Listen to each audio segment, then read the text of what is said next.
And we're live. This movie will do for Airbnb what sharks, what Jaws did for beaches, except that, well, I if feel like you had a thought there and you lost it halfway through. no, Corona's already done it. So it's Okay. if it hadn't, then this movie would have. Let's just start. I Get a little sticker. You tried. don't know. Okay, so I guess we're reviewing The Rental. Yeah. Which movie I didn't even know about. You just like texted me out of the blue today. It's like, hey, are you doing anything? I'm like, nope. Good weekend rental. No, it's let's see, I was looking through stuff. I popped onto my fucking Apple TV and I'm like, hey, what's there to watch? And it's like, hey, early release movie. I'm like, hey, Alison Brie and that dude from Beauty and the Beast.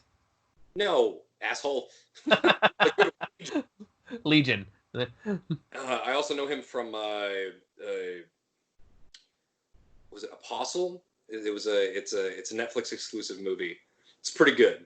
It's directed by the same guy who directed The Raid, but Okay. Yeah. it's not a super action movie. It's more like a creepy horror movie. So it's not as strong as The Raid was, but it's still worth watching. It's good. I was gonna say, like, if a movie called The Apostle is like The Raid, then I gotta watch this fucking thing. Right. It'll be like the Velocipaster. 1 second. Me and Matt wants to watch that one, so we'll probably end up reviewing that one too. I haven't watched it yet. I really want to. I have multiple people who want to show it to me. But let's see. So yeah, this movie directed by Dave Franco, who we both agree is better at the Francos. Directed by Dave Franco. Is this the first movie he's directed? Yeah. Okay. It definitely has some first-time filmmaking things in there. Some really, really clever stuff, and some really interesting camera choices and editing choices. Yeah. And it has, I would say, 2/3 of a pretty good movie. Yeah, it's his directorial debut. Good for him. Dave's debut. Let's see. It did a lot of things really well. I really enjoyed a lot of this movie. I enjoyed we were talking about this while we were watching it. You know, the cinematography's really good. The camera work is really good. Yeah, the score is nice and like understated. It's not really in your face, but it does a good job.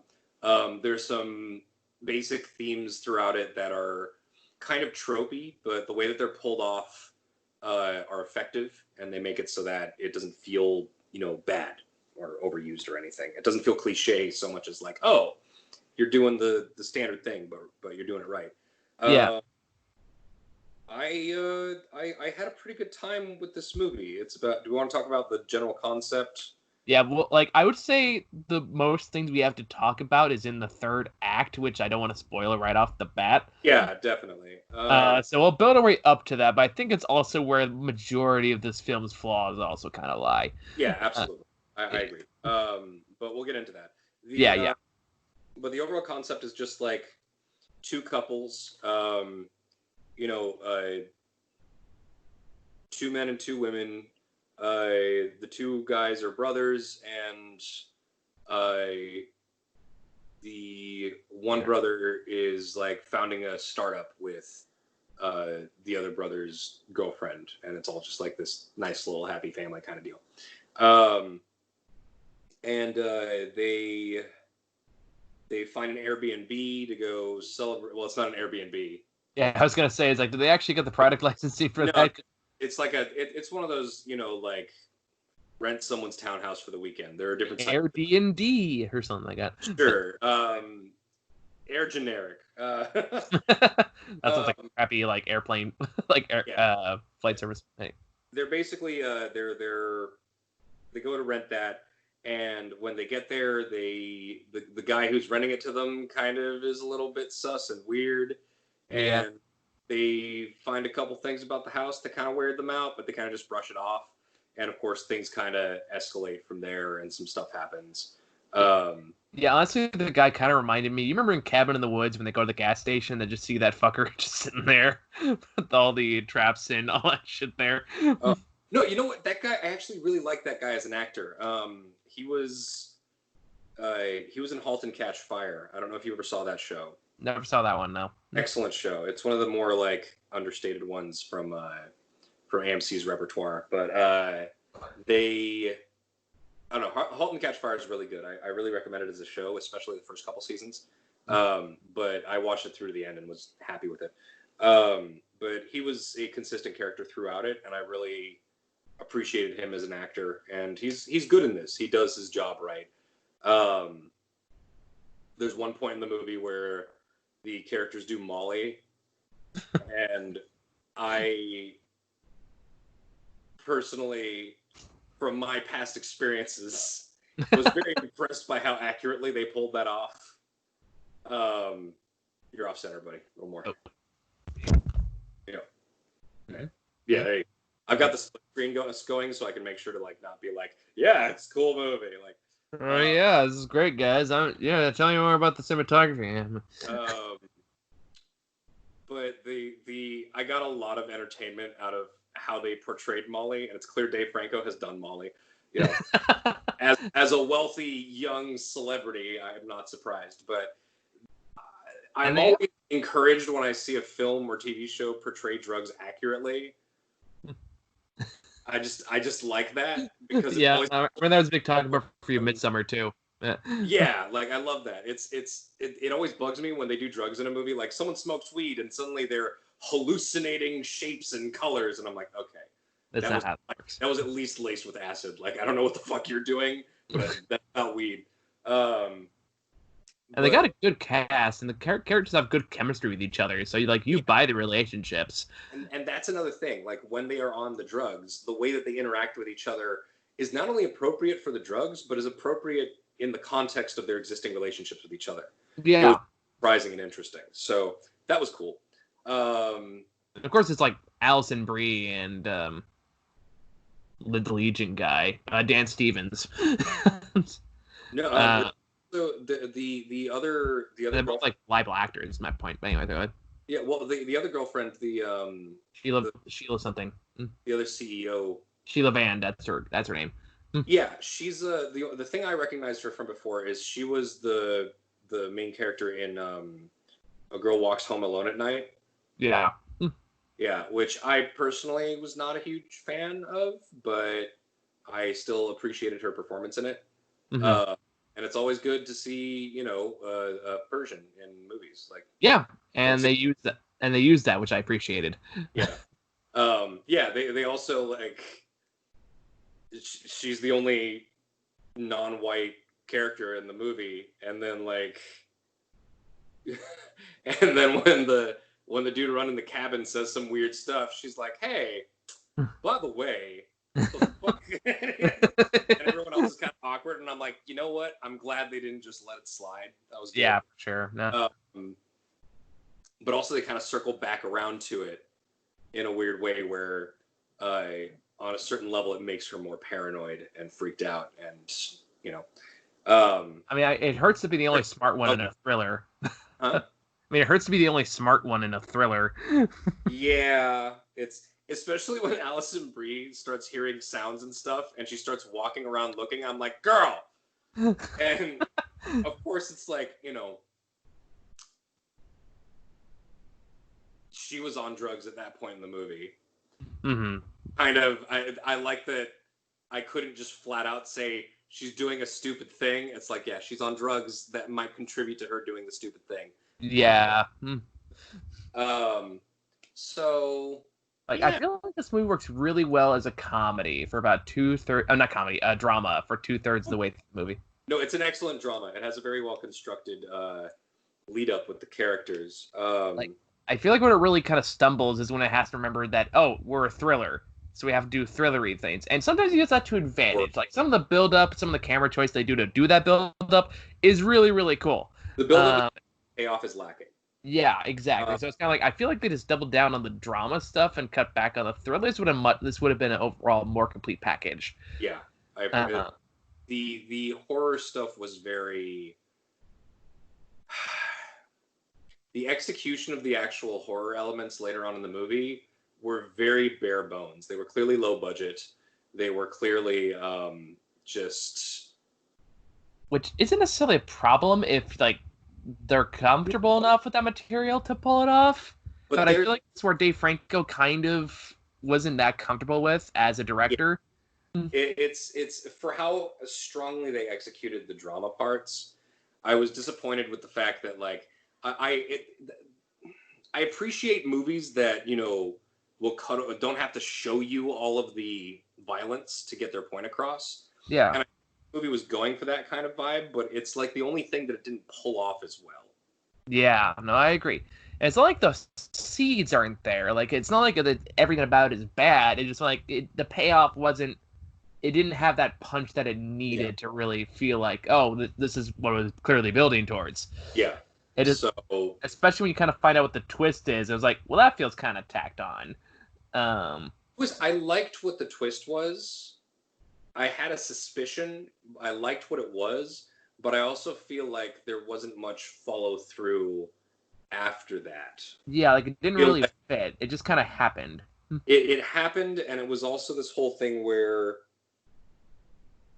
I understand how the threads of what was happening with the individual characters led to the situation at the end. I just feel like there should have been more follow through with that, more payoff. Like as soon as stuff starts happening, all of the the secrets that come out and stuff like that, the relation dynamics that start breaking down, all of those simply serve to separate the characters from each other.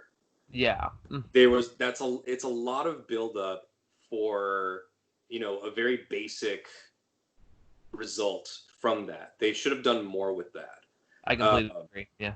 So that is unfortunate, but at the same time, the construction and execution of the movie up until that point is great. Yeah. So yeah. So like again, honestly, what it reminded me of is a movie I brought up to you. They share a lot of thematic, not necessarily thematically, but an execution.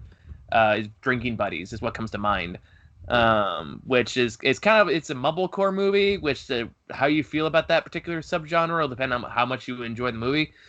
I don't know what that was. What are you doing? Or will it be? Anyway. I just have so much of my beard just. Wow. Sorry. Go on. You're not on Molly right now, Mo? Well, yes, go on. Sorry, I don't know what I'm doing. Go ahead. I just totally derailed everything. Let's see. I don't know, man. My mind is melting in isolation. We're in month 5. Jeez. 4 months. No, we're in month 4. 4 months. It started in March, right? We're in the middle of the 4th month. So it's like just past 4 months. Through March, through April, May, June, and then we're halfway through July. So yeah, we're halfway through the 5th month of quarantine. Oh my god. It's really starting to get to me. So my brain's just doing things. So anyway, but yeah, the movie is decent, good most of, but then ends kind of but still so watch.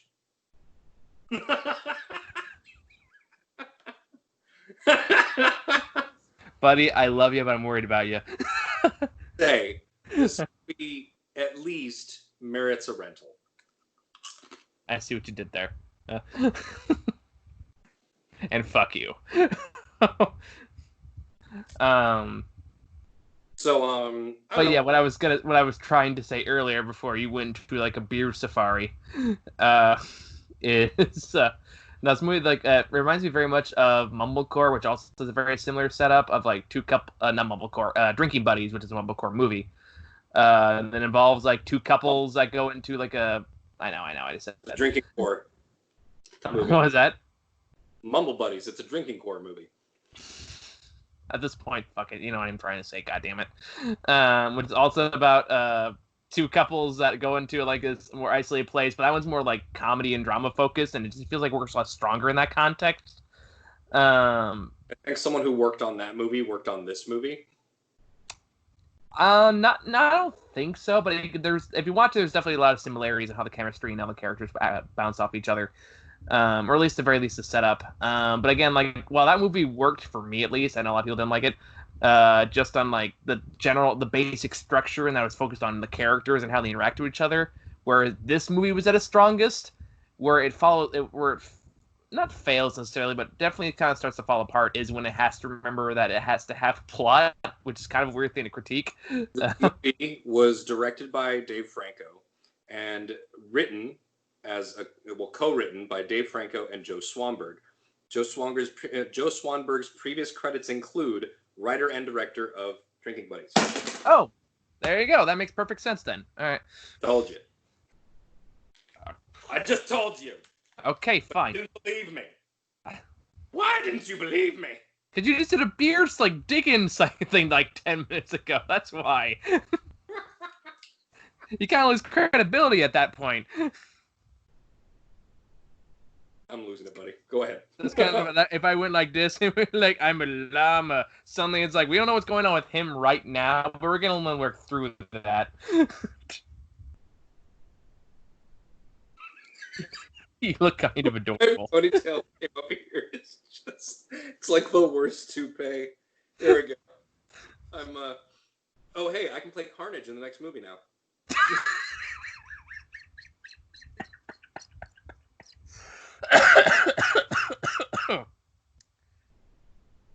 Okay, stop looking at me like that. It's making me really uncomfortable. Get my beard out of here, too.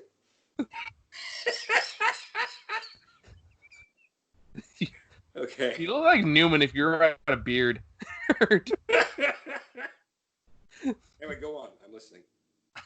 I can't take you seriously while you're doing that. That's not happening. Okay.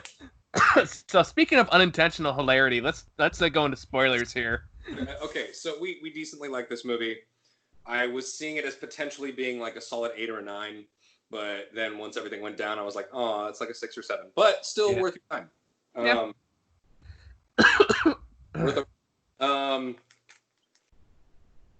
Let's talk about the third act of this movie. Okay, you don't want to give your final take on the movie? I agree with everything you said, so I really don't have anything to add to that. All right. So, this is the part where it really did turn into an unintentional comedy towards the end of this movie. Let's do some basic, let's run through the whole plot of the movie just to give people an idea of where we're going. All right, sure. Real quick. There's the main brother who is co-CEOing with his brother's girlfriend, and his brother feels super inadequate because he's not as smart and is worried about his girlfriend doing stuff with his brother, and they try to stave that off, but then when they all do Molly, the CEO brother's girlfriend goes to sleep instead. Everyone else stays up and does Molly, and then dumb brother goes to sleep because he's super comfy, which I get it. But then the two CEOs, smart people, go in the hot tub and end up making out, and then go get in the shower and have some wicked hot sex in there. And they feel super guilty and that they shouldn't do it again. But then they find out that someone's watching the house. There's cameras in the Airbnb the rental.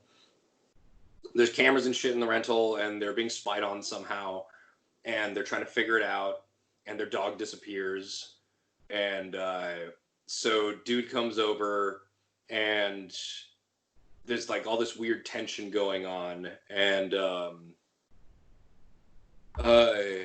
lady CEO confronts him about the camera in the shower, and he's like, I don't know what the fuck that is, and she freaks out and starts talking about calling the cops and shit, and so she freaks out, and basically they get in a fight, and then dumb brother comes in and beats the shit out of him, and him meaning the landowner guy. Huh? I said him meaning, I don't know if you mentioned him. By him you mean the guy who rented out the place, right? Yeah, the guy who's in charge of the rental, the guy who's sort of weirdly racist, yeah. They suspect him of it. And so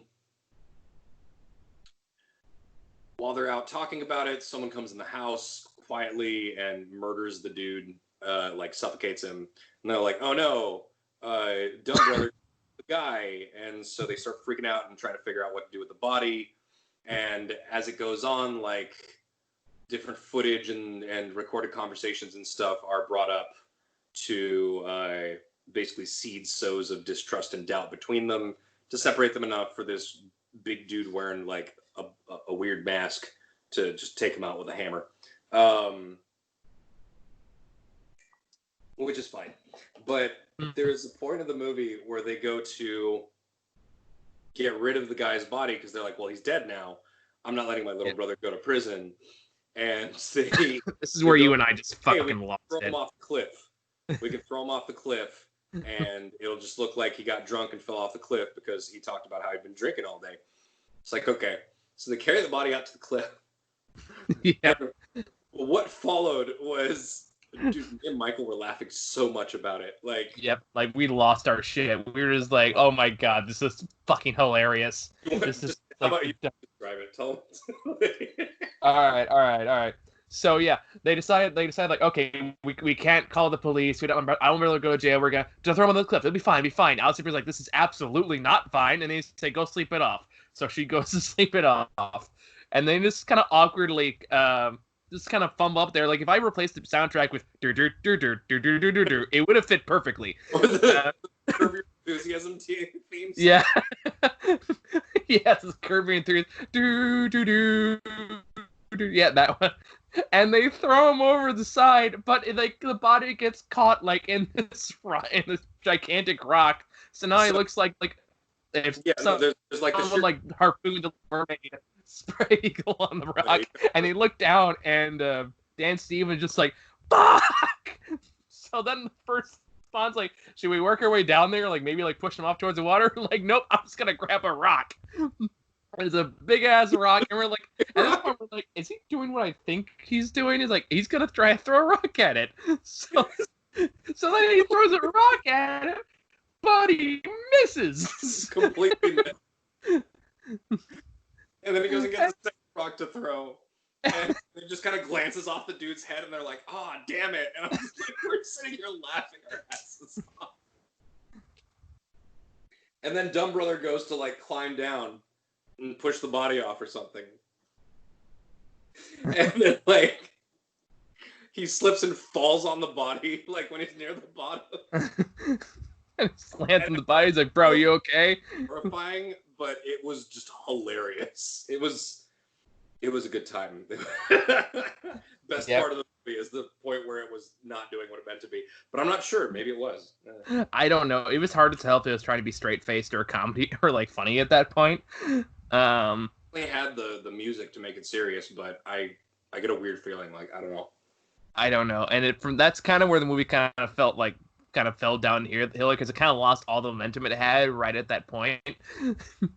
And then it kind of just turned into, okay, there's a guy in a Halloween mask, and he's like just killing these people now for reasons. And who is he? Just some guy, you know. And it's kind of weird because the murders happen really quickly. Like, there's no tension. No, I just like boom, boom, boom.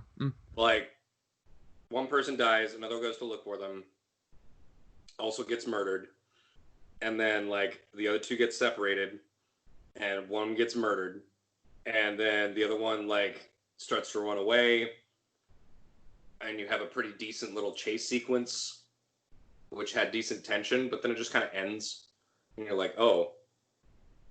Very much like The Murderer, you're like, oh. Like, that's it? She's running away in the fog, and she like accidentally runs off of a cliff. She just drops out of frame, and you're like, oh, well. She's always like, dude, and then she's dead. Oh, I guess she's dead now. Okay. I mean, you remember that part in Enter the Spider-Verse where they're about to fight the Dr. Octopus? Oh, and the bus is... And the three of them are like ready to fight, and she gets smashed by some semi flying by, and they're like, oh, I guess not. Okay. It felt similar, but not like funny. It was just like, oh, that's disappointing. I guess that's it. And then the movie ends with like, set up another murder at another Airbnb somewhere. I mean, it really is an interesting take in the sense that like if someone comes into these places and is able to successfully put a lot of clandestine shit into this house, like there's no way for the person who's running that place to know. Yeah. So it's a creepy concept. I like the concept. I just think the third act could have used a lot more work. Yeah. Or at least like interweave those themes more into the overall narrative. Yeah. Because as is, like I said, the focus up until that point is the drama between the characters. And then it's again, then it just feels like, oh right, we gotta be a thriller, and then it tacks on the camera stuff, and it just kind of goes down from there. I don't feel like it was tacked on. I feel like it was planned, but at the same time, it's not to me that felt tacked on.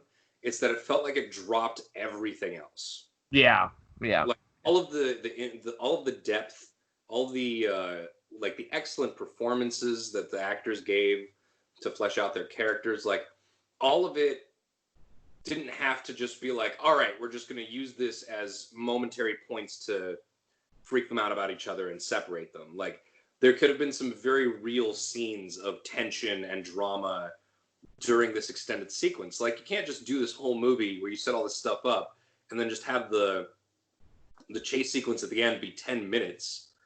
Like it's kind of a waste. You need to have that last sequence be like a good half hour or something. Like they could have done a lot more with it. And what's interesting is that when I think about that, what I find is did you see the movie Hush?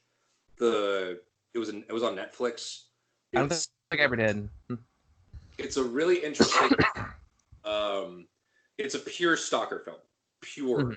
Like it's this deaf author who lives in her cabin in the woods, and she has neighbors, like not too close but not too far either, but she lives in this cabin, and there's someone who basically wants to murder her and starts stalking her, and the whole movie is this deaf woman trying to like escape a murderer, and they incorporate that in really weird and interesting ways. It's a surprisingly compelling film, but they made the chase from the stalker the whole movie. Like maybe 20 minutes of setup, and then the rest of it, the whole hour, is just the movie, and they do a really good job of it. And that's why the third act of this was so disappointing, because it doesn't take a high budget movie to make the thriller sequence of a film feel, substantial or interesting or scary. It didn't feel scary because of it had some cool dread building moments, but the main scares of this movie came from jump scares. And there weren't that many jump scares in this movie, but they were key moments, and I feel like they could have just done a lot better. Like when the three of them were walking up the driveway, and he comes out and starts following them up the driveway. Yeah, that was a cool moment. I felt like that was when everything was going to get started, and they were going to have to like try to fight him a bit, but they didn't even fight him. There was no way at any point they were able to fight him. They just like get taken out immediately. And yeah, it's just a waste. It was just a waste. I feel like they could have done a lot more with the third act. Yeah. So, no, it really falls apart. Like everything up until then was fine. Like it was good. It was actually like better than good. It could have been great, but again, it just completely dropped the ball where it counted the most. But it shows a lot of promise. It does, and I like Dave Franco. I like him better than his brother, and I think. And he's a great actor, and I think he's a good director. I will just have to see what his next movie is. Have you seen that? I forget who did the interview. It might have been Conan, but there was one late night talk show host that invited Dave Franco on, and was just like, "Hey, can you explain to us what your brother is doing right now?" And it was just this thing where I think James Franco was teaching a class. And doing some weird art exhibit stuff, and just being really weird on Instagram. and they're just like, "Hey, Dave, can you explain your brother a bit?" And he's like, "I am not, and I am not responsible for anything that he does. I just kind of let him do his thing." And I'm pretty much on the same page as you guys about it, where it's just like, huh, weird. Like, he's my brother. I love him. That's just who he is, and it's all good. Like, well, apparently some of the things he was doing with those students is more than a little sketchy, but that's a whole other thing. That's a different thing. But like, it was kind of funny where it was. Dave Franco's just as weirded out by his brother as we are, I guess is what I'm trying to say. It's not like they share some secret bond and they're like similar people. Like, no, they're not. Which makes rewatching fucking what was the movie based on The Room? Oh, Disaster Artist? Disaster Artist, all the more fascinating with that context. Yeah, I never watched it. I've watched The Room, but I have not watched The Disaster Artist. And the lore around that movie is really fascinating to me. It is. Because, like, the lore around the original Room movie itself is bizarre and strange and interesting. But then The Disaster Artist, like, they were real buddy-buddy about it and, like, really friendly about it. And James Franco took Tommy Wiseau on the road with him for the press junkets. Yep. And, like, they're in all the interviews together. And it's like, I don't know how I feel about it, because Tommy Wiseau is like the very definition of an amateur filmmaker who's really bad at what he does and thinks he's the greatest thing ever and thinks what he makes is solid gold. And then everyone after that is like asking him, like, did you mean for this to be this funny? He's like, oh yeah, totally. It's my intent the whole time. But then James Franco literally makes a movie where the whole point of it is making fun of him. Yeah. And Tommy Wiseau is down with it, but also kind of friends about it. Like, what is going on? Oddly enough, the actual movie does actually have as much respect for Tommy Wiseau as you're capable of having. I just know that the book that it's based off of was basically a chronicle of abuse. Like, basically, yeah. Yeah. So I just don't know what to think of it. It's just bizarre. But anyway, him and James Franco, maybe they were born to hang out. I don't know. Yeah, right. The Rental. It's worth a rental. I'm sticking to it. Sure, you and a bunch of other people on Rotten Tomatoes use that same tagline. Sure, I haven't seen any of them, but I have no doubt. So. Yeah, I think it's all I really got for this one. I can't really think of a whole lot else to add. I don't know what we'll watch next. I know Matt wants to watch the Velocipaster, so that'll probably be the next. I want to watch Velocipaster. You want to join us? Yeah, why not? All right, I'll set that up. But sure. All over it, yeah. All right, man. All right. Well, thank you guys for watching. See you later.